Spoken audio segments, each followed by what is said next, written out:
Hey, what's up everybody? How you doing? Welcome back to Karpo Gaming and another Avowed video. Well, today we have a brand new update, patch 1.3.0.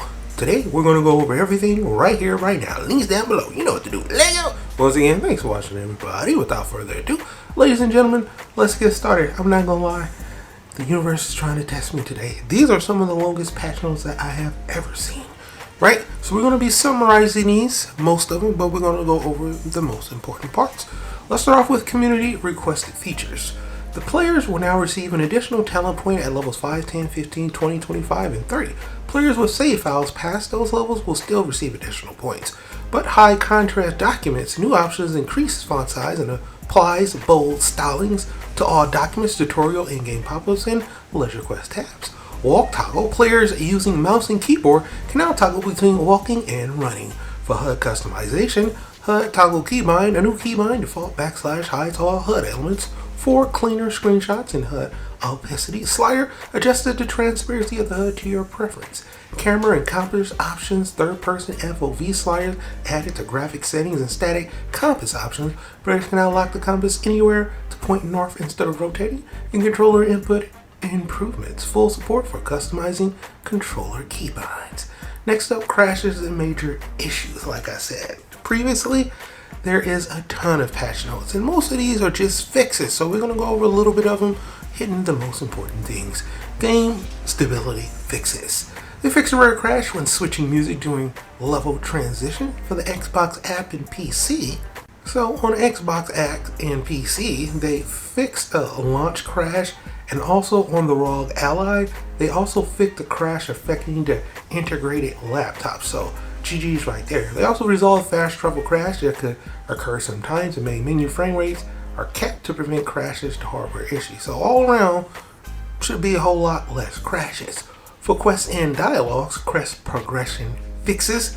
The quest available icon for a ranger Verito no longer appears after the quest becomes inaccessible. The finer things in battle quests and a whole lot more. Trust me when I tell you, they touch every quest in this game. Systems and gameplay improvement.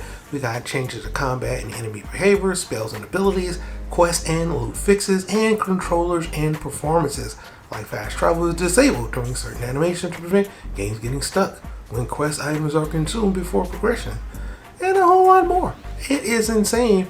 Everything about these patches isn't anything that you probably would notice in game, but you would overall just feel in game, right? So there is a ton of fixes for everything. Like I said, it's one of the longest patch notes I've ever seen.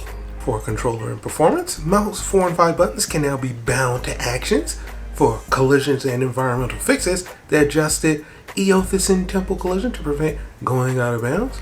Bug fixes and miscellaneous general stability and fixes resolve issues with respawning enemies such as sporking reappearing after being killed. UI and localization fixes. We have Gilda's journal lower containing duplicates, entries when playing in French. Navigation and world interaction. Players can no longer get stuck in the cistern. So forth and so on. They even said these patch notes alone. Check out what they said right here. Even more fixes and improvements. And I read, we have so many fixes in this patch that we ran over the character limit for some of our platforms patch notes features. So here are even more fixes that went into 1.3. Like I said, there is a ton.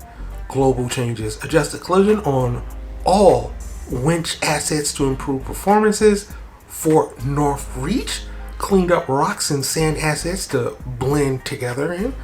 Dawn Shore, I mean, look at all of these for the Dawn Shore. It's ridiculous. These are just fixes, minor fixes that will just smooth out the gameplay.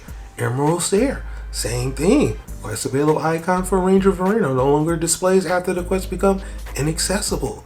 Scatter Karp, same thing. Added the corrected SFX to lever in the sand, sea ruins in Scatter Karp. All of those. We also have Galloway Dust. They added a condition to prevent players from talking with specific NPCs about the outcome of quests. Keep history alive if they have not completed it yet. And a lot more. In-game regions. Yep. Weeping Willows. Yeah.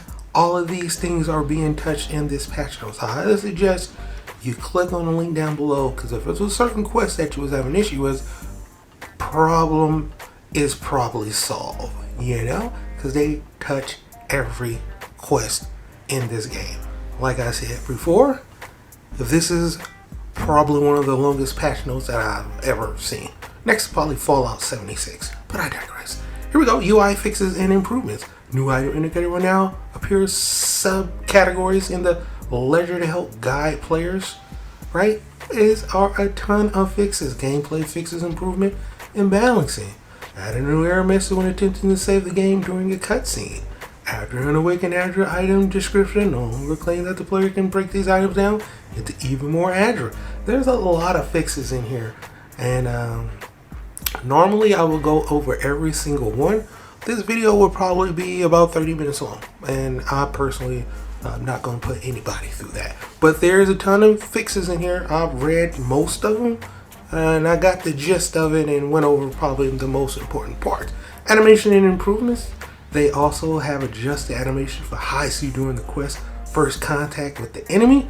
And yeah, adjusted animations for dialogue conversations, miscellaneous, facial hair options. The player can no longer choose for their envoy, no longer stretches abnormally during cutscenes. A lot of fixes for all of this, as you can see right here.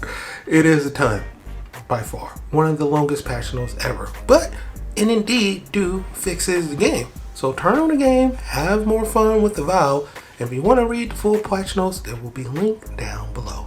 But for right now, that's pretty much going for the video. Hope you truly enjoyed it. As always, if you're new to the channel, how you doing and welcome. Don't forget to subscribe. Right here at Karpo Gaming, upload a wide variety of videos ranging from updates, tips and tricks, guides and news, and a whole lot more. So hopefully you enjoyed this video. Once again, thank you everybody for all your love and support. And as always, I'll be seeing y'all in the next one. Later.